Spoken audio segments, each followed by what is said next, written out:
ਵਾਹਿਗੁਰੂ ਸਾਹਿਬ ਜੀ। ਇੱਕ ਓਂਕਾਰ ਸਤਿਨਾਮ ਕਰਤਾ ਪੁਰਖ ਨਿਰਭਉ ਨਿਰਵੈਰ ਅਕਾਲ ਮੂਰਤ ਅਜੂਨੀ ਸੈਭੰ ਗੁਰ ਪ੍ਰਸਾਦ। ਜਪ ਆਦਿ ਸੱਚ ਜੁਗਾਦ ਸੱਚ ਹੈ ਭੀ ਸੱਚ ਨਾਨਕ ਹੋਸੀ ਭੀ ਸੱਚ। ਜਿਨ੍ਹਾਂ ਦਸੰਦੜਿਆਂ ਦੁਰਮਤ ਵੰਜੈ ਮਿੱਤਰ ਅਸਾਡੜੇ ਸੇਈ। ਹਉ ਟੁਟੇਂਦੀ ਜਗ ਸਬਾਇਆ ਜਨ ਨਾਨਕ ਬਿਰਲੇ ਕੇਈ। ਫਿਰਤ ਫਿਰਤ ਪ੍ਰਭ ਆਇਆ ਪਰਿਆ ਤਉ ਸਰਣਾਏ। ਨਾਨਕ ਕੀ ਪ੍ਰਭ ਬੇਨਤੀ ਆਪਣੀ ਭਗਤੀ ਲਾਏ। ਮਹੱਲਾ ਪੰਜਵਾਂ। ਘਟ ਵਸਹਿ ਚਰਨਾਰ ਬਿੰਦ ਰਸਨਾ ਜਪੈ ਗੋਪਾਲ। ਨਾਨਕ ਸੋ ਪ੍ਰਭ ਸਿਮਰੀਐ ਤਿਸ ਦੇਹੀ ਕੋ ਪਾਲ। ਘਟ ਵਸਹਿ ਚਰਨਾਰ ਬਿੰਦ ਰਸਨਾ ਜਪੈ ਗੋਪਾਲ। ਨਾਨਕ ਸੋ ਪ੍ਰਭ ਸਿਮਰੀਐ ਤਿਸ ਦੇਹੀ ਕੋ ਪਾਲ। ਪੌੜੀ। ਆਪੇ 68 ਤੀਰਥ ਕਰਤਾ ਆਪ ਕਰੇ ਇਸ਼ਨਾਨ। ਆਪੇ ਸੰਜਮ ਵਰਤੈ ਸੁਆਮੀ ਆਪ ਜਪਾਏ ਨਾਮ। ਆਪ ਦਇਆਲ ਹੋਏ ਭਉ ਖੰਡਨ ਆਪ ਕਰੈ ਸਭ ਦਾਨ। ਜਿਸਨੂੰ ਗੁਰਮੁਖ ਆਪ ਬੁਝਾਏ ਸੋ ਸਦ ਹੀ ਦਰਗਹਿ ਪਾਏ ਮਾਨ। ਜਿਸ ਦੀ ਪੈਜ ਰੱਖੈ ਹਰ ਸੁਆਮੀ ਸੋ ਸੱਚਾ ਹਰਿ ਜਾਣ। ਜਿਸ ਦੀ ਪੈਜ ਰੱਖੈ ਹਰਿ ਸੁਆਮੀ ਸੋ ਸੱਚਾ ਹਰਿ ਜਾਣ। ਵਾਹਿਗੁਰੂ ਜੀ ਕਾ ਖਾਲਸਾ ਵਾਹਿਗੁਰੂ ਜੀ ਕੀ ਫਤਿਹ। ਪਤਿਤ ਪਾਵਨ ਭਗਤ ਬਛਲ ਕਿਰਪਾ ਨਿਧਾਨ ਸਤਿਗੁਰੂ ਜੀ। ਧੰਨ ਧੰਨ ਸਾਹਿਬ ਸ੍ਰੀ ਗੁਰੂ ਗ੍ਰੰਥ ਸਾਹਿਬ ਮਹਾਰਾਜ ਸੱਚੇ ਪਾਤਸ਼ਾਹ। ਬਾਣੀ ਗੁਰੂ ਗੁਰੂ ਹੈ ਬਾਣੀ ਵਿੱਚ ਬਾਣੀ ਅੰਮ੍ਰਿਤ ਸਾਰੇ। ਗੁਰਬਾਣੀ ਕਹੈ ਸੇਵਕ ਜਨ ਮਾਨੈ ਪ੍ਰਤੱਖ ਗੁਰੂ ਨਿਸਤਾਰੇ। ਸਤਿਗੁਰੂ ਸਾਹਿਬ ਜੀ ਦੀ ਪਾਵਨ ਪਵਿੱਤਰ ਹਜ਼ੂਰੀ ਵਿਖੇ ਅੰਮ੍ਰਿਤ ਵੇਲੇ ਦੇ ਦੀਵਾਨ ਸਜੇ ਹਨ। ਅੰਮ੍ਰਿਤਮਈ ਗੁਰਬਾਣੀ ਦੇ ਨਿਤਨੇਮ ਸ੍ਰੀ ਆਸਾ ਜੀ ਦੀ ਵਾਰ ਦੇ ਕੀਰਤਨ ਆਪ ਜੀ ਨੇ ਸਰਵਣ ਕੀਤੇ ਹਨ। ਆਓ ਹੁਣ ਆਪਣੀਆਂ ਮਨ ਬਿਰਤੀਆਂ ਨੂੰ ਮਹਾਰਾਜ ਸਾਹਿਬ ਸ੍ਰੀ ਗੁਰੂ ਅਰਜਨ ਦੇਵ ਸੱਚੇ ਪਾਤਸ਼ਾਹ ਜੀ ਦੇ ਪਾਵਨ ਚਰਨਾਂ 'ਚ ਇਕੱਤਰ ਕਰੀਏ। ਸਤਿਗੁਰੂ ਜੀ ਦੀ ਪਾਵਨ ਗੁਰਬਾਣੀ ਵਿਹਾਗੜੇ ਦੀ ਵਾਰ ਦੀ ਜੋ ਕਥਾ ਚੱਲ ਰਹੀ ਹੈ, ਇਹ ਵਾਰ ਤਾਂ ਸਾਹਿਬ ਸ੍ਰੀ ਗੁਰੂ ਰਾਮਦਾਸ ਚੌਥੇ ਪਾਤਸ਼ਾਹ ਜੀ ਮਹਾਰਾਜ ਦੀ ਉਚਾਰਨ ਕੀਤੀ ਹੋਈ ਹੈ, ਪਰ ਨਾਲ ਸਲੋਕ ਕੁਝ ਤੀਸਰੇ ਪਾਤਸ਼ਾਹ ਜੀ ਦੇ, ਕੁਝ ਚੌਥੇ ਪਾਤਸ਼ਾਹ ਜੀ ਦੇ, ਕੁਝ ਪੰਜਵੇਂ ਪਾਤਸ਼ਾਹ ਜੀ ਦੇ ਆਏ ਹਨ। ਸੋ ਮਹਾਰਾਜ ਸਾਹਿਬ ਜੀ ਦੇ ਇਹਨਾਂ ਪਾਵਨ ਸਲੋਕਾਂ ਦੀ ਅਤੇ ਪੌੜੀ ਦੀ ਵਿਚਾਰ ਸਰਵਣ ਕਰੀਏ। ਪਿਆਰ ਨਾਲ ਆਖੀਏ ਸਤਿਨਾਮ ਸ੍ਰੀ ਵਾਹਿਗੁਰੂ ਸਾਹਿਬ ਜੀ। ਸਤਿਨਾਮ ਸ੍ਰੀ ਵਾਹਿਗੁਰੂ ਸਾਹਿਬ। ਮਹੱਲਾ ਪੰਜਵਾਂ। ਘਟ ਵਸਹਿ ਚਰਨਾਰ ਬਿੰਦ ਰਸਨਾ ਜਪੈ ਗੋਪਾਲ। ਮਹਾਰਾਜ ਸਾਹਿਬ ਜੀ ਬਚਨ ਕਰਦੇ ਹੈ ਕਿ ਹਿਰਦੇ ਵਿੱਚ ਵਾਹਿਗੁਰੂ ਅਕਾਲ ਪੁਰਖ ਦੇ ਪਵਿੱਤਰ ਚਰਨ ਵਸ ਜਾਣ ਅਤੇ ਰਸਨਾ ਵਾਹਿਗੁਰੂ ਵਾਹਿਗੁਰੂ ਜਪਣ ਲੱਗ ਜਾਵੇ। ਨਾਨਕ ਸੋ ਪ੍ਰਭ ਸਿਮਰੀਐ ਤਿਸ ਦੇਹੀ ਕੋ ਪਾਲ। ਅਤੇ ਮਹਾਰਾਜ ਕਹਿੰਦੇ ਉਸ ਪਰਮੇਸ਼ਰ ਦਾ ਇਸ ਤਰ੍ਹਾਂ ਸਿਮਰਨ ਕਰੀਏ ਜੋ ਦੇਹ ਦਾ ਅਧਿਸ਼ਠਾਨ ਹੈ, ਦੇਹ ਦਾ ਆਸਰਾ ਹੈ, ਉਹ ਦੇਹੀ ਹੈ। ਜੋ ਦੇਹ ਨੂੰ ਚਲਾਉਣ ਵਾਲਾ ਹੈ ਉਹਦਾ ਸੁਆਮੀ ਹੈ ਦੇਹ ਦਾ। ਉਪਨਿਸ਼ਦਾਂ ਵਿੱਚ ਐਸਾ ਜ਼ਿਕਰ ਆਉਂਦਾ ਹੈ, ਇੱਕ ਬੜਾ ਸੁੰਦਰ ਰੂਪਕ ਬੰਨਿਆ ਹੈ ਕਿ ਇੱਕ ਰੱਥ ਹੈ, ਉਸ ਰੱਥ ਵਿੱਚ ਘੋੜੇ ਲੱਗੇ ਹੋਏ ਹਨ ਔਰ ਵਿੱਚ ਘੋੜਿਆਂ ਦੇ ਮੂੰਹ ਵਿੱਚ ਲਗਾਮ ਹੈ ਅਤੇ ਉਹ ਲਗਾਮ ਸਾਰਥੀ ਦੇ ਹੱਥ ਵਿੱਚ ਹੈ। ਪਿਛਲੇ ਪਾਸੇ ਰੱਥ ਦੇ ਉੱਤੇ ਰਾਜਾ ਬੈਠਾ ਹੈ ਸਾਰਥੀ ਜੇ ਆਪਣੇ ਹੱਥ ਦੀਆਂ ਲਗਾਮਾਂ ਨੂੰ ਢਿੱਲਾ ਛੱਡ ਦਿੰਦਾ ਹੈ ਤਾਂ ਘੋੜੇ ਜਿਹੜੇ ਹਨ ਉਹ ਬੇਪਰਵਾਹ ਹੋ ਜਾਂਦੇ ਹਨ ਅਤੇ ਰਾਜੇ ਨੂੰ ਵੀ ਲੈ ਕੇ ਨਾਲ ਕਿਸੇ ਖਾਈ ਵਿੱਚ, ਕਿਸੇ ਟੋਏ ਵਿੱਚ, ਕਿਸੇ ਖੱਡੇ ਵਿੱਚ ਜਾ ਪੈਂਦੇ ਹਨ। ਅਤੇ ਜੇ ਸਾਰਥੀ ਡਰਾਈਵਰ ਉਹਨਾਂ ਲਗਾਮਾਂ ਨੂੰ ਕੱਸ ਕੇ ਰੱਖਦਾ ਹੈ ਤਾਂ ਘੋੜੇ ਵੀ ਸਹੀ ਤੁਰਦੇ ਹਨ। ਸੋ ਮੇਨ ਚੀਜ਼ ਜਿਹੜੀ ਹੈ ਉਹ ਸਾਰਥੀ ਦੇ ਹੱਥ ਵਿੱਚ ਹੈ।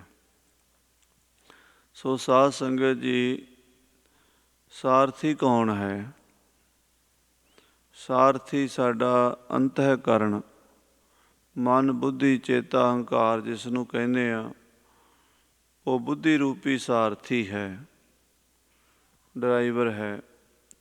ਉਹ ਬੁੱਧੀ ਜਿੱਧਰ ਵੀ ਜੇ ਤਾਂ ਕੰਟਰੋਲ ਕਰਕੇ ਰੱਖੇ। ਲਗਾਮਾਂ ਕਿਹੜੀਆਂ ਹਨ? ਲਗਾਮ ਮਨ ਦੀ ਹੈ।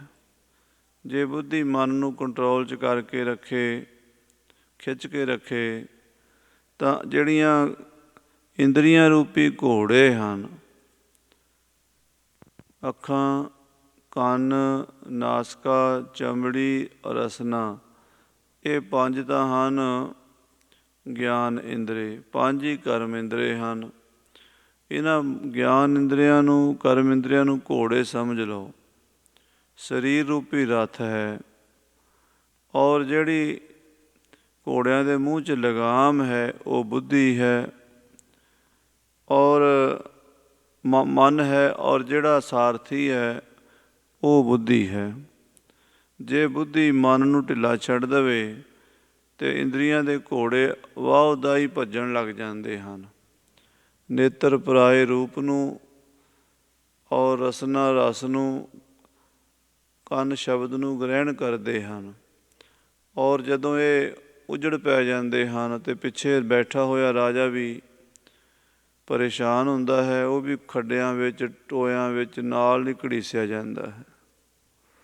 ਸੋ ਆਤਮਾ ਰੂਪੀ ਰਾਜੇ ਨੂੰ ਜਿਹੜਾ ਰੱਥ ਮਿਲਿਆ ਹੈ, ਸਰੀਰ ਰੂਪੀ ਰੱਥ ਮਿਲਿਆ ਹੈ, ਪਰ ਉਹਦਾ ਸਾਰਥੀ ਔਰ ਉਹਦੇ ਲਗਾਮਾਂ, ਉਹਦੇ ਘੋੜੇ ਉਸ ਨੂੰ ਪਰੇਸ਼ਾਨ ਕਰਦੇ ਹਨ।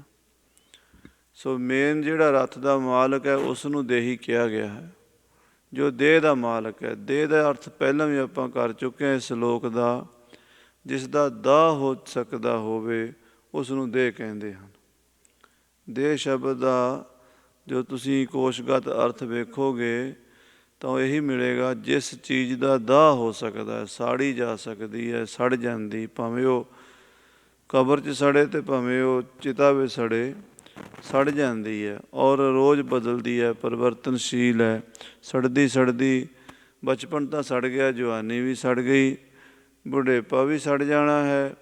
ਸੋ ਜੋ ਦੇਹ ਦਾ ਦਾਹ ਹੁੰਦਾ ਹੈ ਉਸ ਨੂੰ ਦੇਹ ਕਹਿੰਦੇ ਹਨ, ਔਰ ਜਿਹੜਾ ਉਸ ਦੇ ਵਿੱਚ ਸਵਾਰ ਹੈ ਰਾਜਾ, ਉਸ ਨੂੰ ਦੇਹੀ ਕਹਿੰਦੇ ਹਨ। ਮਹਾਰਾਜ ਕਹਿੰਦੇ ਨਾਨਕ ਸੋ ਪ੍ਰਭ ਸਿਮਰੀਐ, ਉਸ ਪ੍ਰਭੂ ਨੂੰ ਸਿਮਰੀਏ। ਅਤੇ ਇਸ ਦੇਹੀ ਕੋ ਜਿਹੜਾ ਚੇਤਨ ਹੈ ਵਿੱਚ ਬੈਠਾ ਹੋਇਆ ਅਕਾਲ ਪੁਰਖ ਦੇਹੀ ਦਾ ਅਧਿਸ਼ਠਾਨ ਹੈ, ਕਿਉਂਕਿ ਦੇਹੀ ਤੋਂ, ਇਸ ਦੇਹ ਤੋਂ ਬਿਨਾਂ ਦੇਹੀ ਨੂੰ ਆਪਣੇ ਮੰਜ਼ਿਲੇ ਮਕਸੂਦ 'ਤੇ ਪਹੁੰਚਣਾ ਵੀ ਮੁਸ਼ਕਿਲ ਹੈ। ਜਿੱਥੋਂ ਇਹ ਬੂੰਦ ਆਈ ਹੈ ਉਸ ਸਾਗਰ ਵਿੱਚ ਜਾਣ ਲਈ ਰੱਥ ਚਾਹੀਦਾ ਹੈ। ਬਿਨਾਂ ਰੱਥ ਦੇ, ਬਿਨਾਂ ਕਾਰ ਦੇ, ਬਿਨਾਂ ਗੱਡੀ ਦੇ ਅਸੀਂ ਕਿਤੇ ਜਾ ਨਹੀਂ ਸਕਦੇ। ਇਸੇ ਤਰ੍ਹਾਂ ਆਤਮਾ ਰੂਪੀ ਇਸ ਰਾਜੇ ਨੂੰ ਸਰੀਰ ਰੂਪੀ ਰੱਥ ਦੀ, ਇੰਦਰੀਆਂ ਰੂਪੀ ਘੋੜਿਆਂ ਦੀ, ਮਨ ਰੂਪੀ ਲਗਾਮ ਦੀ, ਔਰ ਬੁੱਧੀ ਰੂਪੀ ਸਾਰਥੀ ਦੀ ਆਵਸ਼ਕਤਾ ਹੈ। ਪਰ ਜੇ ਇਹ ਸਾਰਾ ਕੁਝ ਆਪਣੇ ਰਾਜੇ ਵਾਸਤੇ ਹੋਵੇ,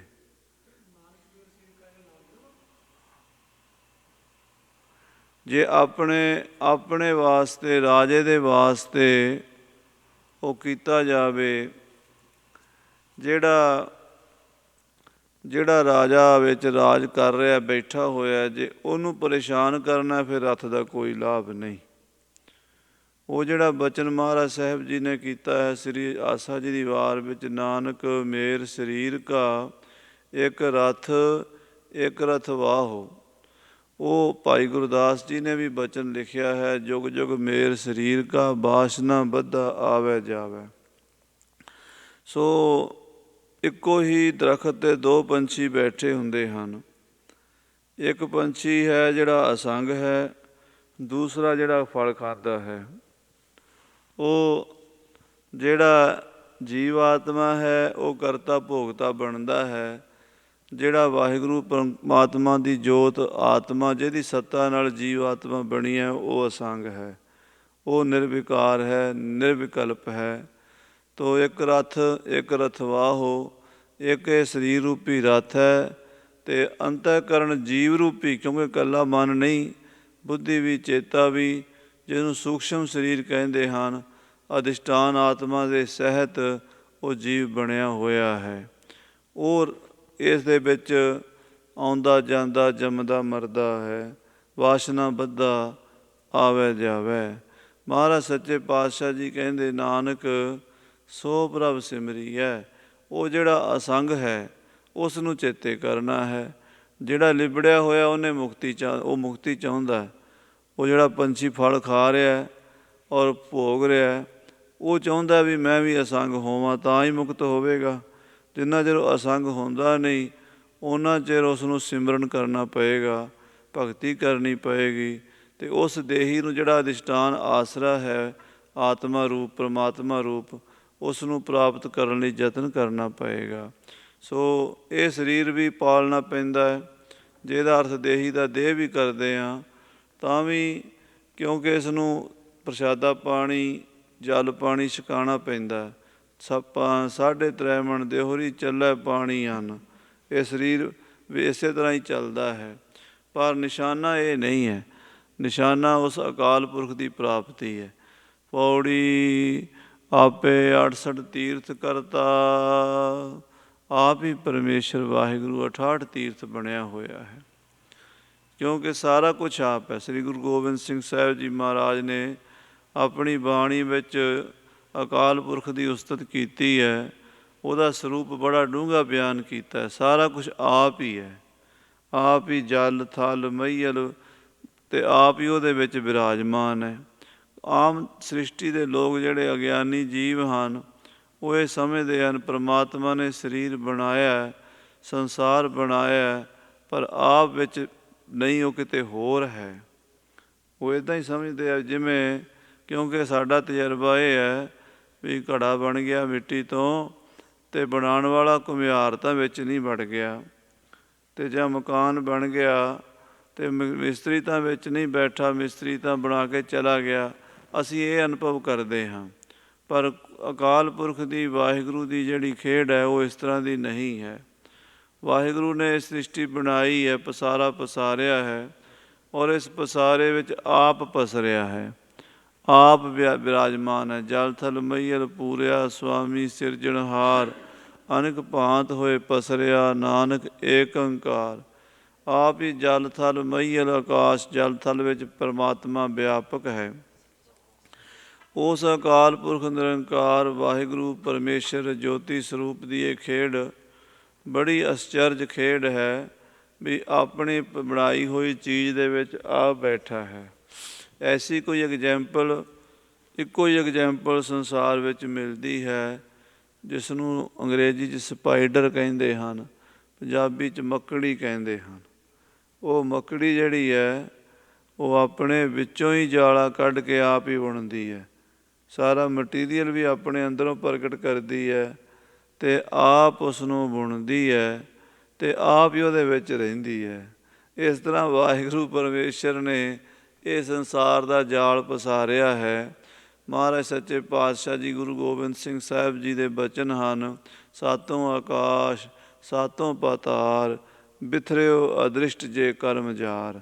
ਕਹਿੰਦੇ ਸੱਤੇ ਆਕਾਸ਼ ਸੱਤੇ ਪਾਤਾਲ, ਜੋ ਵੀ ਸ੍ਰਿਸ਼ਟੀ ਹੈ ਇਹਦੇ ਵਿੱਚ ਅਦ੍ਰਿਸ਼ਟ ਕਰਮਾਂ ਦਾ ਜਾਲ ਵਾਹਿਗੁਰੂ ਨੇ ਪਾਇਆ ਹੋਇਆ ਹੈ ਅਤੇ ਆਪ ਆਪਣੇ ਵਿੱਚੋਂ ਹੀ ਸਾਰਾ ਕੱਢਿਆ ਹੈ। ਜਿੰਨਾ ਵੀ ਮਟੀਰੀਅਲ ਹੈ ਆਪਣੇ ਵਿੱਚੋਂ ਪ੍ਰਗਟ ਕੀਤਾ, ਬਾਹਰੋਂ ਨਹੀਂ ਲੈ ਕੇ ਆਇਆ। ਜਿਵੇਂ ਮੱਕੜੀ ਆਪਣਾ ਮਟੀਰੀਅਲ ਆਪਣੇ ਵਿੱਚੋਂ ਹੀ ਲਿਆਉਂਦੀ ਹੈ, ਆਪ ਹੀ ਬਣਦੀ ਹੈ, ਆਪ ਹੀ ਵਿੱਚ ਰਹਿੰਦੀ ਹੈ। ਆਪ ਹੀ ਪਰਮੇਸ਼ਰ ਨੇ ਅਕਾਲ ਪੁਰਖ ਨੇ ਇਹ ਮੱਕੜੀ ਜਾਲ ਪਾਇਆ ਹੋਇਆ, ਆਪਣੇ ਵਿੱਚੋਂ ਕੱਢਿਆ ਹੋਇਆ ਆਪ ਵਿੱਚ ਵਸਦਾ ਹੈ। ਇਸ ਕਰਕੇ ਜਿਹੜੇ ਤੀਰਥ ਹਨ ਉਹ ਵੀ ਪਰਮੇਸ਼ਰ ਦਾ ਹੀ ਰੂਪ ਹਨ। ਆਪੇ 68 ਤੀਰਥ ਕਰਤਾ, ਆਪ ਹੀ ਵਾਹਿਗੁਰੂ 68 ਤੀਰਥ ਬਣਿਆ ਹੋਇਆ। ਆਪ ਹੀ ਉਹਨਾਂ ਦਾ ਆਪ ਕਰੇ ਇਸ਼ਨਾਨ, ਉਹਨਾਂ ਤੀਰਥਾਂ 'ਤੇ ਇਸ਼ਨਾਨ ਵੀ ਆਪ ਕਰ ਰਿਹਾ। ਆਪੇ ਸੰਜਮ ਵਰਤੈ ਸੁਆਮੀ, ਆਪ ਹੀ ਵਾਹਿਗੁਰੂ ਸੰਜਮ ਦੇ ਵਿੱਚ ਵਰਤਦਾ ਹੈ। ਬੇਸੰਜਮਾ ਵੀ ਆਪ ਹੀ ਹੈ ਅਤੇ ਸੰਜਮ ਵੀ ਆਪ ਹੈ। ਸੰਜਮ ਵਿੱਚ ਰਹਿਣ ਵਾਲਾ ਵੀ ਆਪ ਹੈ। ਆਪ ਜਪਾਏ ਨਾਮ, ਆਪ ਹੀ ਵਾਹਿਗੁਰੂ ਆਪਣੇ ਭਗਤਾਂ ਨੂੰ, ਆਪਣੇ ਪਿਆਰਿਆਂ ਨੂੰ ਆਪਣਾ ਨਾਮ ਆਪ ਜਪਾ ਲੈਂਦਾ ਹੈ। ਐਸੀ ਅਚਰਜ ਖੇਡ ਹੈ ਵੀ ਇਸ ਨੂੰ ਕਿਸੇ ਦੁਨਿਆਵੀ ਮਾਪਦੰਡ ਨਾਲ ਮਾਪਿਆ ਨਹੀਂ ਜਾ ਸਕਦਾ। ਕੋਈ ਸੰਸਾਰੀ ਥਰਮਾਮੀਟਰ ਨਹੀਂ ਹੈ ਜਿਹੜਾ ਇਹਦਾ ਤਾਪਮਾਨ ਚੈੱਕ ਕਰ ਲਏਗਾ। ਇਹ ਤਾਂ ਮਹਾਂਪੁਰਸ਼ਾਂ ਦੀ ਕਿਰਪਾ ਨਾਲ ਅਨੁਭਵ ਆਉਣ ਵਾਲੀ ਗੱਲ ਹੈ ਵੀ ਪਰਮੇਸ਼ਰ ਅਕਾਲ ਪੁਰਖ ਨੇ ਕਿਸ ਤਰ੍ਹਾਂ ਆਪ ਹੀ ਨਾਮ ਜਪਣ ਵਾਲਾ ਬਣਿਆ, ਆਪ ਹੀ ਜਪਾਉਣ ਵਾਲਾ ਬਣਿਆ ਹੈ। ਗੁਰੂ ਵੀ ਆਪ ਬਣਿਆ ਹੈ ਅਤੇ ਸਿੱਖ ਵੀ ਆਪ ਬਣਿਆ।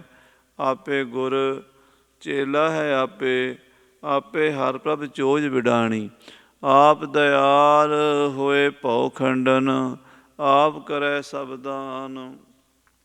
ਆਪ ਹੀ ਵਾਹਿਗੁਰੂ ਪਰਮੇਸ਼ਰ ਦਇਆ ਕਰਕੇ ਭਉ ਦਾ ਨਾਸ ਕਰਨ ਵਾਲਾ ਹੈ। ਡਰ ਨੂੰ ਪੈਦਾ ਕਰਨ ਵਾਲਾ ਵੀ ਆਪ ਹੈ ਅਤੇ ਡਰ ਨੂੰ ਦੂਰ ਕਰਨ ਵਾਲਾ ਵੀ ਆਪ ਹੈ। ਇਹ ਸੰਸਾਰ ਦੇ ਵਿੱਚ ਡਰ ਵੀ ਬੜੀ ਵੱਡੀ ਸ਼ਕਤੀ ਹੈ। ਸੰਸਾਰ ਡਰ ਦੇ ਨਾਲ ਹੀ ਚੱਲ ਰਿਹਾ ਹੈ। ਮਹਾਰਾਜ ਕਹਿੰਦੇ ਡਰ ਪੈ ਧਰਤਿ ਆਕਾਸ਼, ਨਖਯਤਰਾ ਸਿਰ ਉਪਰ ਅਮਰ ਕਰਾਰਾ। ਪੌਣ ਪਾਣੀ ਬੈ ਸੰਤਰ, ਡਰ ਪੈ ਇੰਦਰ ਵਿਚਾਰਾ। ਚੰਦ ਸੂਰਜ ਸਾਰੇ ਭੈ ਵਿੱਚ ਚੱਲਦੇ ਨੇ, ਭੈ ਵਿੱਚ ਸੂਰਜ, ਭੈ ਵਿੱਚ ਚੰਦ। ਜੇ ਕਿਸੇ ਦਾ ਡਰ ਨਾ ਹੋਵੇ ਤਾਂ ਸਾਧ ਸੰਗਤ ਜੀ ਚੰਦ ਸੂਰਜ ਆਪਸ ਵਿੱਚ ਟਕਰਾ ਜਾਣ, ਧਰਤੀ ਨਾਲ ਟਕਰਾ ਜਾਣ ਅਤੇ ਕਿੱਡਾ ਵੱਡਾ ਹਾਦਸਾ ਹੋ ਜਾਵੇ, ਕੁਛ ਵੀ ਨਾ ਲੱਭੇ। ਪਰ ਇੱਕ ਬੜੇ ਸਿਸਟਮ ਦੇ ਨਾਲ ਧਰਤੀ ਘੁੰਮਦੀ ਹੈ, ਬੜੇ ਸਿਸਟਮ ਦੇ ਨਾਲ ਸਾਰੇ ਗ੍ਰਹਿ ਤਾਰੇ ਨਛੱਤਰ ਉਹ ਘੁੰਮਦੇ ਹਨ, ਕਿਸੇ ਭੈ ਵਿੱਚ ਹੀ ਹਨ, ਵਾਹਿਗੁਰੂ ਦੇ ਭੈ ਵਿੱਚ। ਉਹ ਭੈ ਕਿੱਦਾਂ ਦਾ ਹੈ? ਜਿੱਦਾਂ ਦਾ ਅਸੀਂ ਸਮਝਦੇ ਹਾਂ। ਸਾਡੀ ਸੋਚ ਛੋਟੀ ਹੈ, ਵਾਹਿਗੁਰੂ ਦੀ ਖੇਡ ਬੜੀ ਵੱਡੀ ਹੈ। ਸੋ ਉਹ ਭੈ ਵੀ ਜ਼ਰੂਰੀ ਹੈ ਅਤੇ ਫਿਰ ਇਸ ਭੈ ਨੂੰ ਦੂਰ ਕਰਨਾ ਵੀ ਜ਼ਰੂਰੀ ਹੈ। ਬ੍ਰਹਮ ਗਿਆਨੀ ਦਾ ਭੈ ਦੂਰ ਹੋ ਜਾਂਦਾ ਹੈ। ਬਾਕੀ ਸਾਰੀ ਦੁਨੀਆ ਭੈ ਵਿੱਚ ਰਹਿੰਦੀ ਹੈ, ਸਾਰੀ ਸ੍ਰਿਸ਼ਟੀ ਭੈ ਵਿੱਚ ਰਹਿੰਦੀ ਹੈ। ਭੈ ਵਿੱਚ ਸਭ ਆਕਾਰ ਹੈ। ਸਾਰੀ ਸ੍ਰਿਸ਼ਟੀ, ਰਾਜਾ ਮਹਾਰਾਜਾ, ਗਰੀਬ ਅਮੀਰ, ਵੱਡਾ ਛੋਟਾ। ਵਿਦਵਾਨ ਪੁਰਸ਼ਾਂ ਨੇ ਐਗਜ਼ੈਂਪਲ ਦਿੱਤੀ ਹੈ ਵੀ ਚੂਹਾ ਬਿੱਲੀ ਤੋਂ ਡਰਦਾ ਹੈ ਅਤੇ ਬਿੱਲੀ ਕੁੱਤੇ ਤੋਂ ਡਰਦੀ ਹੈ। ਕੁੱਤਾ ਡੰਡੇ ਤੋਂ ਡਰਦਾ ਹੈ, ਡੰਡਾ ਅੱਗ ਤੋਂ ਡਰਦਾ ਹੈ, ਅੱਗ ਪਾਣੀ ਤੋਂ ਡਰਦੀ ਹੈ, ਪਾਣੀ ਹਵਾ ਤੋਂ ਡਰਿਆ ਦੌੜਿਆ ਫਿਰਦਾ ਆਕਾਸ਼ ਦੇ ਵਿੱਚ ਬੱਦਲ ਬਣ ਕੇ, ਅਤੇ ਹਵਾ ਪਰਮੇਸ਼ਰ ਤੋਂ ਡਰਦੀ ਹੈ। ਇੱਦਾਂ ਸਾਰੇ ਆਪਣੇ ਸੀਨੀਅਰ ਤੋਂ ਡਰਦੇ ਹਨ। ਆਪਣੇ ਤੋਂ ਤਾਕਤਵਰ ਹੋਵੇ, ਆਪਣੇ ਤੋਂ ਅਮੀਰ ਹੋਵੇ, ਆਪਣੇ ਤੋਂ ਵਿਦਵਾਨ ਹੋਵੇ, ਆਪਣੇ ਤੋਂ ਬਜ਼ੁਰਗ ਸਿਆਣਾ ਹੋਵੇ, ਉਹਦਾ ਕੋਈ ਨਾ ਕੋਈ ਡਰ ਬਣਿਆ ਰਹਿੰਦਾ। ਸਰਕਾਰ ਦਾ, ਕਾਨੂੰਨ ਦਾ, ਪੁਲਿਸ ਦਾ ਡਰ ਵੀ ਨਾ ਹੋਵੇ ਅਤੇ ਦੁਨੀਆ ਵਿੱਚ ਅਰਾਜਕਤਾ ਫੈਲ ਜਾਂਦੀ ਹੈ। ਡਾਕੂ ਚੋਰ ਕਤਲੋ ਗਾਰਤ ਕਰਨ ਲੱਗ ਜਾਂਦੇ ਨੇ, ਲੋਕਾਂ ਨਾਲ ਧੱਕਾ ਕਰਨ ਲੱਗ ਜਾਂਦੇ ਨੇ। ਇਹ ਸਾਰੇ ਡਰ ਜ਼ਰੂਰੀ ਨੇ ਅਤੇ ਸਭ ਤੋਂ ਵੱਡਾ ਡਰ ਸਾਧ ਸੰਗਤ ਜੀ ਮੌਤ ਦਾ ਹੈ। ਮਰਨਾ ਵੀ ਪਏਗਾ, ਹਾਏ ਮੌਤ ਆਏਗੀ। ਮੌਤ ਦਾ ਡਰ ਰਾਜੇ ਨੂੰ ਵੀ ਹੈ, ਭਿਖਾਰੀ ਨੂੰ ਵੀ ਹੈ। ਮੌਤ ਦਾ ਡਰ ਹਿੰਦੂ ਨੂੰ ਵੀ ਹੈ, ਮੁਸਲਮਾਨ ਨੂੰ ਵੀ ਹੈ। ਮੌਤ ਦਾ ਡਰ ਇਸ ਸੰਸਾਰ ਵਿੱਚ ਪਸ਼ੂ ਨੂੰ ਵੀ ਹੈ, ਪੰਛੀ ਨੂੰ ਵੀ ਹੈ। ਸੋ ਇਹ ਸਾਰੇ ਭਉ, ਸਾਰੇ ਡਰ ਕਿਸ ਤਰ੍ਹਾਂ ਖਤਮ ਹੁੰਦੇ ਹੈ? ਮਹਾਰਾਜ ਅਕਾਲ ਪੁਰਖ ਆਪ ਕਿਰਪਾ ਕਰਕੇ, ਆਪ ਦਇਆਲ ਹੋਏ ਭਉ ਖੰਡਨ। ਆਪ ਪਰਮੇਸ਼ਰ ਦਇਆ ਕਰਕੇ ਭਉ ਦਾ ਡਰ ਦਾ ਨਾਸ ਕਰ ਦਿੰਦਾ ਹੈ। ਆਪ ਕਰੈ ਸਭ ਦਾਨ, ਆਪ ਸਾਰੀ ਸ੍ਰਿਸ਼ਟੀ ਨੂੰ ਦਾਨ ਦੇ ਰਿਹਾ। ਸਭਨਾ ਜੀਆਂ ਕਾ ਇੱਕ ਦਾਤਾ, ਸਾਰਿਆਂ ਨੂੰ ਦਾਤਾ ਦਾਨ ਦੇ ਰਿਹਾ, ਪ੍ਰਸ਼ਾਦਾ ਦੇ ਰਿਹਾ ਜੈਸਾ ਜੈਸਾ ਕਿਸੇ ਦਾ ਹੈ। ਗਊ ਘਾਸ ਖਾਂਦੀ ਹੈ, ਸ਼ੇਰ ਮਾਸ ਖਾਂਦਾ ਹੈ, ਗਊ ਨੂੰ ਘਾਸ ਪਹੁੰਚ ਜਾਂਦਾ, ਸ਼ੇਰ ਕੋਲ ਮਾਸ ਪਹੁੰਚ ਜਾਂਦਾ। ਸੰਸਾਰ ਦੇ ਵਿੱਚ ਕੋਈ ਵੀ ਇਹੋ ਜਿਹਾ ਜੀਵ ਨਹੀਂ ਜਿਹੜਾ ਭੁੱਖਾ ਸੌਂਦਾ ਹੋਵੇ। ਸਿਰ ਸਿਰ ਰਿਜ਼ਕ ਸੰਵਾਹੇ ਠਾਕੁਰ, ਕਾਹੇ ਮਨ ਭਉ ਕਰਿਆ। ਸਾਰਿਆਂ ਨੂੰ ਦਾਨ ਦਿੰਦਾ ਹੈ। ਜਿਨ ਦਾਨ ਦਿੱਤਾ ਖੰਡੀ ਬਰਭੰਡੀ ਪਾਤਾਲੀ ਪੁਰਈ ਸਭ ਲੋਈ। ਉਸ ਮਹਾਰਾਜ ਨੇ ਸਾਰੇ ਸੰਸਾਰ ਨੂੰ ਦਾਨ ਦਿੱਤਾ ਹੈ। ਜਿਸ ਨੂੰ ਗੁਰਮੁਖ ਆਪ ਬੁਝਾਏ, ਸੋ ਸਦ ਹੀ ਦਰਗਹਿ ਪਾਏ ਮਾਨ। ਜਿਸ ਨੂੰ ਮਹਾਰਾਜ ਆਪ ਇਹ ਸੋਝੀ ਦਿੰਦੇ ਹਨ, ਆਪ ਇਹ ਗਿਆਨ ਦਿੰਦੇ ਹਨ, ਆਪ ਆਪਣਾ ਸਰੂਪ ਬੁਝਾਉਂਦੇ ਹਨ, ਸੋ ਉਹ ਬੰਦਾ ਸਦਾ ਹੀ ਦਰਗਾਹ ਦੇ ਵਿੱਚ ਮਾਣ ਪਾਉਂਦਾ ਹੈ। ਜਿਸ ਨੂੰ ਆਪਣਾ ਸਰੂਪ ਪਰਮੇਸ਼ਰ ਜੀ ਦਿਖਾ ਦਿੰਦੇ ਹਨ। ਸੋ ਸਾਰਾ ਕੁਝ ਸਾਧ ਸੰਗਤ ਜੀ ਵਾਹਿਗੁਰੂ ਦੇ ਹੱਥ ਵਿੱਚ ਹੈ। ਇਸ ਸੰਸਾਰ ਵਿੱਚ ਜੇ ਕੋਈ ਭਟਕ ਰਿਹਾ ਹੈ ਤਾਂ ਉਹਦੀ ਭਟਕਣਾ ਵੀ ਅਕਾਲ ਪੁਰਖ ਦੇ ਹੁਕਮ ਵਿੱਚ ਹੈ। ਜੇ ਕੋਈ ਸਹੀ ਰਾਹ 'ਤੇ ਤੁਰ ਰਿਹਾ ਹੈ ਤਾਂ ਉਹਦਾ ਸਹੀ ਤੇ ਰਾਹ 'ਤੇ ਤੁਰਨਾ ਵੀ ਉਹਦੇ ਹੁਕਮ ਵਿੱਚ ਹੈ। ਮਹਾਰਾਜ ਕਹਿੰਦੇ ਹੁਕਮੀ ਉੱਤਮ ਨੀਚ, ਹੁਕਮ ਲਿਖ ਦੁੱਖ ਸੁਖ ਪਾਈ ਹੈ। ਇੱਕ ਨਾ ਹੁਕਮੀ ਬਖਸ਼ੀਸ਼, ਇੱਕ ਹੁਕਮੀ ਸਦਾ ਭਵਾਈ ਹੈ। ਜਿਸ ਨੂੰ ਆਪ ਸੋਝੀ ਦਿੰਦਾ ਹੈ ਉਹ ਵਾਹਿਗੁਰੂ ਦੀ ਦਰਗਾਹ ਦੇ ਵਿੱਚ ਮਾਣ ਪਾਉਂਦਾ ਹੈ। ਜਿਸ ਦੀ ਪੈਜ ਰੱਖੈ ਹਰ ਸੁਆਮੀ, ਸੋ ਸੱਚਾ ਹਰ ਜਾਨ। ਜਿਸ ਦੀ ਵਾਹਿਗੁਰੂ ਪੈਜ ਰੱਖ ਲੈਂਦਾ ਹੈ ਉਹ ਇਸ ਸੰਸਾਰ ਵਿੱਚ ਸੱਚਾ ਸਾਬਤ ਹੁੰਦਾ ਹੈ। ਵੈਸੇ ਸੰਸਾਰ ਵਿੱਚ ਸੱਚ ਦੀਆਂ ਵੀ ਵੱਖਰੀਆਂ ਵੱਖਰੀਆਂ ਪਰਿਭਾਸ਼ਾ ਹਨ, ਸੱਚ ਦੀਆਂ ਵੀ ਵੱਖਰੀਆਂ ਵੱਖਰੀ ਡੈਫੀਨੇਸ਼ਨਸ ਹਨ। ਜਿਵੇਂ ਕਈ ਲੋਕ ਇਹੀ ਸਮਝਦੇ ਆ ਵੀ ਸੱਚ ਬੋਲਣਾ ਹੀ ਸੱਚ ਹੈ। ਕਈ ਸਮਝਦੇ ਆ ਵੀ ਸੱਚ ਸੁਣਨਾ ਵੀ ਸੱਚ ਹੈ। ਇਹ ਠੀਕ ਹੈ, ਸੱਚ ਬੋਲਣਾ ਔਰ ਸੱਚ ਸੁਣਨਾ ਸੱਚ ਦਾ ਇੱਕ ਅੰਗ ਹੈ। ਪਰ ਸੱਚਾ ਵਾਹਿਗੁਰੂ ਅਕਾਲ ਪੁਰਖ ਆਤਮਾ ਰੂਪ ਹੋ ਕੇ ਜੋ ਬਿਰਾਜਮਾਨ ਹੈ ਸਾਡੇ ਅੰਦਰ, ਜਿੰਨਾ ਚਿਰ ਉਸ ਦਾ ਅਨੁਭਵ ਨਹੀਂ ਹੁੰਦਾ, ਉਸ ਦੇ ਨਾਮ ਰੰਗ ਵਿੱਚ ਇਹ ਆਤਮਾ ਨਹੀਂ ਰੰਗੀ ਜਾਂਦੀ, ਇਹ ਮਨ ਨਹੀਂ ਰੰਗਿਆ ਜਾਂਦਾ, ਉਹਨਾਂ ਚਿਰ ਸੱਚ ਦਾ ਸਹੀ ਅਨੁਭਵ, ਯਥਾਰਥ ਅਨੁਭਵ ਨਹੀਂ ਹੁੰਦਾ। ਜਿੱਡਾ ਮਰਜ਼ੀ ਕੋਈ ਸੱਚਿਆਰ ਬਣਿਆ ਫਿਰੇ, ਹਉਮੈ ਦੇ ਵਿੱਚ ਝੂਠ ਬੋਲ ਜਾਂਦਾ ਹੈ। ਆਖੋ ਸ੍ਰੀ ਵਾਹਿਗੁਰੂ। ਹਉਮੈ ਜਿਹੜੀ ਹੈ ਉਹ ਕਿਤੇ ਨਾ ਕਿਤੇ ਫਸਾ ਲੈਂਦੀ ਹੈ। ਕਹਿੰਦੇ ਯੁਧਿਸ਼ਟਰ ਨੇ ਕਦੀ ਵੀ ਕਹਿੰਦੇ ਯੁਧਿਸ਼ਟਰ ਨੇ ਝੂਠ ਨਹੀਂ ਸੀ ਬੋਲਿਆ। ਹਾਂ, ਅਤੇ ਜਦੋਂ ਦਰੋਣਾਚਾਰਿਆ ਨੂੰ ਮਾਰਨਾ ਸੀਗਾ ਅਤੇ ਉਸ ਵੇਲੇ ਉਹਦੇ ਕੋਲੋਂ ਝੂਠ ਬੁਲਵਾਇਆ ਗਿਆ। ਹਾਲਾਂਕਿ ਮਰਿਆ ਹਾਥੀ ਸੀਗਾ, ਅਸ਼ਵਥਾਮਾ ਹਾਥੀ ਵੀ ਸੀ ਇੱਕ, ਅਤੇ ਅਸ਼ਵਥਾਮਾ ਦਰੋਣਾਚਾਰਿਆ ਦਾ ਪੁੱਤਰ ਵੀ ਸੀਗਾ। ਹੁਣ ਦਰੋਣਾਚਾਰਿਆ ਜੰਗ ਦੀ ਕਮਾਂਡ ਕਰ ਰਹੇ ਸਨ। ਭੀਸ਼ਮ ਪਿਤਾਮਾ ਤੋਂ ਬਾਅਦ ਪਹਿਲਾਂ ਭੀਸ਼ਮ ਪਰਵ ਆਉਂਦਾ ਮਹਾਭਾਰਤ ਵਿੱਚ, ਫਿਰ ਦਰੋਣ ਪਰਵ ਆਉਂਦਾ। ਦਰੋਣ ਪਰਵ ਉਹ ਲੜਾਈ ਦਾ ਜਿੱਥੇ ਸਾਰੇ ਦਰੋਣਾਚਾਰਿਆ ਦੀ ਕਮਾਨ ਹੇਠ ਲੜਦੇ ਹਨ। ਉਹ ਐਡਾ ਵੱਡਾ ਯੋਧਾ, ਉਹਨੂੰ ਪਾਂਡਵ ਮਾਰ ਨਹੀਂ ਸਕਦੇ ਤਾਂ ਜੰਗ ਜਿੱਤ ਨਹੀਂ ਸਕਦੇ।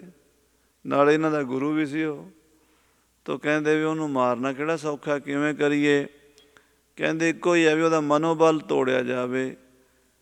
ਅਤੇ ਮਨੋਬਲ ਤੋੜਿਆ ਕਿਵੇਂ ਜਾਵੇ? ਕਹਿੰਦੇ ਵੀ ਇਹ ਕਿਹਾ ਜਾਵੇ ਵੀ ਅਸ਼ਵਥਾਮਾ ਮਾਰਿਆ ਗਿਆ ਹੈ। ਉਹ ਪੁੱਤਰ ਦੇ ਮੋਹ ਵਿੱਚ, ਪੁੱਤਰ ਦੇ ਸ਼ੋਕ ਵਿੱਚ ਵਿਆਕੁਲ ਹੋਵੇਗਾ ਅਤੇ ਫਿਰ ਉਸਨੂੰ ਮਾਰ ਦਿਆਂਗੇ। ਸੋ ਇਹਨਾਂ ਨੇ ਕਿਹਾ ਵੀ ਉਹਨੂੰ ਕੌਣ ਕਵੇ ਜਾ ਕੇ ਜਿਹੜੀ ਗੱਲ 'ਤੇ ਤਵਾਰ ਕਰ ਲਵੇ।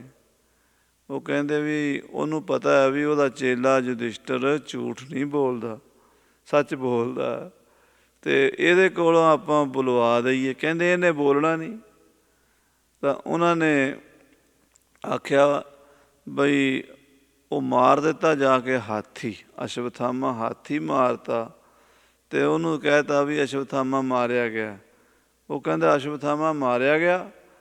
ਅਸ਼ਵਥਾਮਾ ਮੂੰਹੋਂ ਇਹ ਜਦੋਂ ਉਹਦੇ ਮੂੰਹ ਤੋਂ ਨਿਕਲਿਆ ਅਤੇ ਉਹ ਸੁਣ ਲਿਆ ਦਰੋਣਾਚਾਰਿਆ ਨੇ, ਉੱਥੇ ਹੀ ਸ਼ਸਤਰ ਸਿੱਟ ਦਿੱਤੇ, ਉੱਥੇ ਹੀ ਬਹਿ ਗਿਆ ਉਦਾਸ ਹੋ ਕੇ ਵੀ ਮੇਰਾ ਪੁੱਤਰ ਮਾਰਿਆ ਗਿਆ। ਹੁਣ ਮਰਿਆ ਤਾਂ ਹਾਥੀ ਸੀਗਾ। ਅਤੇ ਜਾ ਕੇ ਇਹਨਾਂ ਨੇ ਉਹਦਾ ਸਿਰ ਵੱਢ ਦਿੱਤਾ। ਪਾਂਡਵਾਂ ਨੇ ਦਰੋਣਾਚਾਰਿਆ ਦਾ ਸ਼ਹੀਦ ਕਰ ਦਿੱਤਾ, ਉਸ ਨੂੰ ਖਤਮ ਕਰ ਦਿੱਤਾ। ਪਰ ਜਿਹਨੇ ਕਦੀ ਝੂਠ ਨਹੀਂ ਸੀ ਬੋਲਿਆ ਉਹਦੇ ਕੋਲੋਂ ਵੀ ਭਾਵੇਂ ਉਹਨੇ ਆਪਣੇ ਵੱਲੋਂ ਸੱਚ ਬੋਲਿਆ ਪਰ ਫਿਰ ਵੀ ਝੂਠ ਨਿਕਲਿਆ, ਕਿਉਂਕਿ ਉਹਦੇ ਨਾਲ ਧੋਖਾ ਵੀ ਹੋਇਆ ਦੁਸ਼ਮਣ ਨੂੰ ਮਾਰਨ ਵਾਸਤੇ। ਇਸ ਕਰਕੇ ਕੁਛ ਨਹੀਂ ਕਿਹਾ ਜਾ ਸਕਦਾ ਵੀ ਅਸੀਂ ਜੋ ਸੱਚ ਬੋਲ ਰਹੇ ਹਾਂ ਉਹੀ ਸੱਚ ਹੈ। ਉਹ ਜਿਹੜੇ ਸਾਧੂ ਦੀ ਸਾਖੀ ਆਉਂਦੀ ਹੈ, ਜਿਹਨੇ ਹੱਥਾਂ ਨਾਲ ਇਸ਼ਾਰਾ ਕੀਤਾ ਸੀ ਵੀ ਗਊ ਇੱਧਰ ਗਈ ਹੈ, ਕਸਾਈ ਦੇ ਪਿੱਛੇ ਤੇ ਉਹਦੇ ਹੱਥ ਵੱਢੇ ਗਏ ਸਨ ਅਗਲੇ ਜਨਮ ਵਿੱਚ, ਅਤੇ ਉਹ ਬੋਲਿਆ ਤਾਂ ਸੱਚ ਸੀ ਪਰ ਸੱਚ ਕਿਸੇ ਦੀ ਜਾਨ ਲੈਣ ਵਾਲਾ ਬਣ ਗਿਆ। ਸੱਚ ਦੇ ਅਸੀਂ ਆਪਣੇ ਵੱਲੋਂ ਕਈ ਕੁਛ ਬਣਾਏ ਹੋਏ ਨੇ, ਮੈਂ ਸੱਚ ਬੋਲਦਾ। ਅੱਜ ਕੱਲ੍ਹ ਕਈ ਬੜੇ ਸੱਚ ਬੋਲਣ ਦਾ ਨਾ, ਉਹ ਸੱਚ ਵੀ ਨਹੀਂ ਕਹਿਣਾ ਹੁੰਦਾ, ਛੱਚ ਕਹਿੰਦੇ ਨੇ, ਕਹਿੰਦੇ ਛੱਚ ਬੋਲਦੇ ਹਾਂ। ਅਤੇ ਕਿਉਂਕਿ ਉਹ ਜਿਹੜਾ ਸੱਚ ਹੁੰਦਾ ਨਾ, ਉਹ ਕਹਿਣਾ ਨਹੀਂ ਪੈਂਦਾ ਵੀ ਅਸੀਂ ਸੱਚ ਬੋਲਦੇ ਹਾਂ। ਫੁੱਲਾਂ ਨੂੰ ਕਦੀ ਕਹਿਣਾ ਪਿਆ ਵੀ ਮੇਰੇ 'ਚ ਖੁਸ਼ਬੂ ਹੈ? ਉਹ ਆਪੇ ਹੀ ਆ ਜਾਂਦੀ ਹੈ। ਸੱਚ ਤਾਂ ਇਹੋ ਜਿਹੀ ਸ਼ਕਤੀ ਹੈ ਵੀ ਸੱਚ ਸਭ ਨਾ ਹੋਏ, ਦਾਰੂ ਪਾਪ ਕੱਢੈ ਤੋਏ। ਉਹ ਪਾਪ ਨੂੰ ਹੀ ਕੱਢ ਕੇ ਜੜ੍ਹੋਂ ਹੀ ਖਤਮ ਕਰ ਦਿੰਦਾ। ਸੱਚ ਤਾਂ ਇਹੋ ਜਿਹੀ ਚੀਜ਼ ਹੈ, ਕਿਸੇ ਚੀਜ਼ ਨੂੰ ਰਹਿਣ ਨਹੀਂ ਦਿੰਦਾ। ਸੱਚ ਦੇ ਸਾਹਮਣੇ ਕੋਈ ਚੀਜ਼ ਠਹਿਰਦੀ ਨਹੀਂ, ਜੜ੍ਹੋਂ ਹੀ ਬਿਮਾਰੀ ਨੂੰ ਕੱਢ ਦਿੰਦਾ ਸੱਚ। ਪਰ ਜੇ ਕੋਈ ਸੱਚ ਦਾ ਚੋਲਾ ਪਾ ਕੇ ਕਹੇ ਮੈਂ ਸੱਚ ਬੋਲਦਾ, ਇੱਦਾਂ ਸੱਚ ਨਹੀਂ ਹੁੰਦਾ ਸਾਧ ਸੰਗਤ ਜੀ। ਸੱਚੇ ਪਾਤਸ਼ਾਹ ਮਹਾਰਾਜ ਕਹਿੰਦੇ ਸੋ ਸੱਚਾ ਹਰਿ ਜਾਣ, ਉਹੀ ਸੱਚਾ ਹੈ ਜਿਸ ਨੂੰ ਵਾਹਿਗੁਰੂ ਨੇ ਸੱਚਾ ਬਣਾ ਲਿਆ। ਸੋ ਇਹ ਪਵਿੱਤਰ ਪਾਵਨ ਗੁਰਵਾਕ ਗੁਰੂ ਸਾਹਿਬ ਦੇ ਬਚਨ ਸੰਗਤਾਂ ਨਾਲ ਸਾਂਝੇ ਕੀਤੇ। ਭੁੱਲਾਂ ਚੁੱਕਾਂ ਦੀ ਖਿਮਾ ਫਤਿਹ ਬੁਲਾਓ। ਵਾਹਿਗੁਰੂ ਜੀ ਕਾ ਖਾਲਸਾ, ਵਾਹਿਗੁਰੂ। ਰਾਮ ਕਲੀ ਮਹੱਲਾ ਤੀਜਾ। ਆਨੰਦ ਏਕ ਓੰਕਾਰ ਸਤਿਗੁਰ ਪ੍ਰਸਾਦ। ਆਨੰਦ ਪਿਆ ਮੇਰੀ ਮਾਏ, ਸਤਿਗੁਰੂ ਮੈਂ ਪਾਇਆ। ਸਤਿਗੁਰ ਤਾਂ ਪਾਇਆ ਸਹਿ ਸੇਤੀ, ਮਨ ਵਜੀਆਂ ਵਧਾਈਆਂ। ਰਾਗ ਰਤਨ ਪਰਵਾਰ ਭਰੀਆਂ, ਸ਼ਬਦ ਗਾਵਣ ਆਈਆਂ। ਸ਼ਬਦੋ ਤਾਂ ਗਾਵੋ ਹਰੀ ਕੇਰਾ, ਮਨ ਜਿਨੀ ਵਸਾਇਆ। ਕਹਿ ਨਾਨਕ ਆਨੰਦ ਹੋਵਾ, ਸਤਿਗੁਰੂ ਮੈਂ ਪਾਇਆ। ਏ ਮਨ ਮੇਰਿਆ ਤੂੰ ਸਦਾ ਰਹੋ ਹਰ ਨਾਲੇ, ਹਰ ਨਾਲ ਰਹੋ ਤੂੰ ਮਨ ਮੇਰੇ। ਦੁੱਖ ਸਭ ਵਿਸਾਰਨਾ, ਅੰਗੀਕਾਰੋ ਕਰੇ ਤੇਰਾ ਕਾਰਜ ਸਭ ਸਵਾਰਨਾ। ਸਭਨਾ ਗੱਲਾਂ ਸਮਰੱਥ ਸੁਆਮੀ, ਸੋ ਕਿਉ ਮਨੁ ਵਿਸਾਰੇ। ਕਹਿ ਨਾਨਕ ਮਨ ਮੇਰੇ ਸਦਾ ਰਹੋ ਹਰ ਨਾਲੇ। ਸਾਚੇ ਸਾਹਿਬਾ ਕਿਆ ਨਾਹੀ ਕਰ ਤੇਰੇ, ਘਰ ਤਾਂ ਤੇਰਾ ਸਭ ਕੁਛ ਹੈ ਜਿਸ ਦੇਹ ਸੋ ਪਾਵੇ। ਸਦਾ ਸਿਵ ਸਲਾਹ ਤੇਰੀ, ਨਾਮ ਮਨ ਵਸਾਵੇ। ਨਾਮ ਜਿਨ ਕੇ ਮਨ ਵਸਿਆ, ਵਾਜੇ ਸ਼ਬਦ ਕਨੇਰੇ। ਕਹਿ ਨਾਨਕ ਸੱਚੇ ਸਾਹਿਬ ਕਿਆ ਨਾਹੀ ਕਰ ਤੇਰੇ। ਸਾਚਾ ਨਾਮ ਮੇਰਾ ਆਧਾਰੋ, ਸਾਚ ਨਾਮ ਆਧਾਰ ਮੇਰਾ। ਜਿਨ ਭੁੱਖਾਂ ਸਭ ਗਵਾਈਆਂ, ਕਰ ਸ਼ਾਂਤ ਸੁਖ ਮਨ ਆਏ ਵਸਿਆ। ਜਿਨ ਇੱਛਾ ਸਭ ਪੁਜਾਈਆਂ, ਸਦਾ ਕੁਰਬਾਨ ਕੀਤਾ ਗੁਰੂ ਵਿਟੋ। ਜਿਸ ਦੀਆਂ ਇਹ ਵਡਿਆਈਆਂ, ਕਹਿ ਨਾਨਕ ਸੁਣੋ ਸੰਤੋ, ਸ਼ਬਦ ਤਰੋ ਪਿਆਰੋ। ਸਾਚਾ ਨਾਮ ਮੇਰਾ ਆਧਾਰੋ, ਵਾਜੇ ਪੰਜ ਸ਼ਬਦ ਤਿਤ ਘਰ ਸੁਭਾਗੈ। ਘਰ ਸੁਭਾਗੈ ਸ਼ਬਦ ਵਾਜੇ, ਕਲਾ ਜਿਤ ਕਰ ਧਾਰੀਆ। ਪੰਚ ਦੂਤ ਤੁਧ ਵਸ ਕੀਤੇ, ਕਾਲ ਕੰਟਕ ਮਾਰਿਆ। ਤੁਰ ਕਰਮ ਪਾਇਆ ਤੁਧ ਜਿਨ ਕੋ, ਸੇ ਨਾਮ ਹਰਿ ਕੈ ਲਾਗੇ। ਕਹਿ ਨਾਨਕ ਤੈ ਸੁਖ ਹੋਆ, ਤਿਤ ਘਰ ਅਨਹਦ ਵਾਜੇ। ਅਨੰਦ ਸੁਣੋ ਵਡਭਾਗੀਓ, ਸਗਲ ਮਨੋਰਥ ਪੂਰੇ। ਪਾਰ ਬ੍ਰਹਮ ਪ੍ਰਭ ਪਾਇਆ, ਉਤਰੇ ਸਗਲ ਵਿਸੂਰੇ। ਦੁਖ ਰੋਗ ਸੰਤਾਪ ਉਤਰੇ, ਸੁਣੀ ਸੱਚੀ ਬਾਣੀ। ਸੰਤ ਸਾਜਨ ਭਏ ਸਰਸੇ, ਪੂਰੇ ਗੁਰ ਤੇ ਜਾਣੀ। ਸੁਣਤੇ ਪੁਨੀਤ ਕਹਿਤੇ ਪਵਿੱਤ, ਸਤਿਗੁਰ ਰਹਿਆ ਭਰਪੂਰੇ। ਬਿਨਵੰਤ ਨਾਨਕ ਗੁਰ ਚਰਨ ਲਾਗੇ, ਵਾਜੇ ਅਨਹਦ ਤੂਰੇ। ਸਲੋਕ ਪਵਨ ਗੁਰੂ ਪਾਣੀ, ਪਿਤਾ ਮਾਤਾ ਧਰਤ ਮਹਤ। ਦਿਵਸ ਰਾਤ ਦੁਇ ਦਾਈ ਦਾਇਆ, ਖੇਲੈ ਸਗਲ ਜਗਤ। ਚੰਗਿਆਈਆਂ ਬੁਰਿਆਈਆਂ ਵਾਚੈ ਧਰਮ ਦੂਰ, ਕਰਮੀ ਆਪੋ ਆਪਣੀ ਕੇ ਨੇੜੇ ਕੇ ਦੂਰ। ਜਿਨੀ ਨਾਮ ਧਿਆਇਆ, ਗਏ ਮਸਕਤ ਘਾਲ। ਨਾਨਕ ਤੇ ਮੁਖ ਉਜਲੇ, ਕੀਤੀ ਛੁੱਟੀ ਨਾਲ। ਜਿਨੀ ਨਾਮ ਧਿਆਇਆ, ਗਏ ਮਸਕਤ ਘਾਲ। ਨਾਨਕ ਤੇ ਮੁਖ ਉਜਲੇ, ਕੀਤੀ ਛੁੱਟੀ ਨਾਲ। ਵਾਹਿਗੁਰੂ ਜੀ ਕਾ ਖਾਲਸਾ, ਵਾਹਿਗੁਰੂ ਜੀ ਕੀ ਫਤਿਹ। ਤੂੰ ਠਾਕੁਰ।